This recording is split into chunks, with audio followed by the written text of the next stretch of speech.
नाज़रीन, लाहौर से फ़ख्र न्यूज़ के नुमाइंदा खुसूसी सीनियर सहाफ़ी GS अयूब एक खुसूसी पैगाम दे रहे हैं। गहरी बात है, अमेरिका में सबसे मशहूर ब्रॉडकास्टर ओपरा विनफ्री हैं।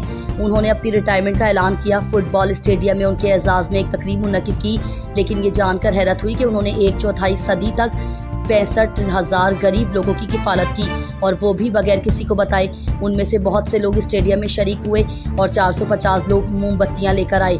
उनमें से 5 हार्वर्ड यूनिवर्सिटी के प्रोफेसर थे, जिन्होंने इसका खुलासा करते हुए एक मुख्तसर खुतबा दिया।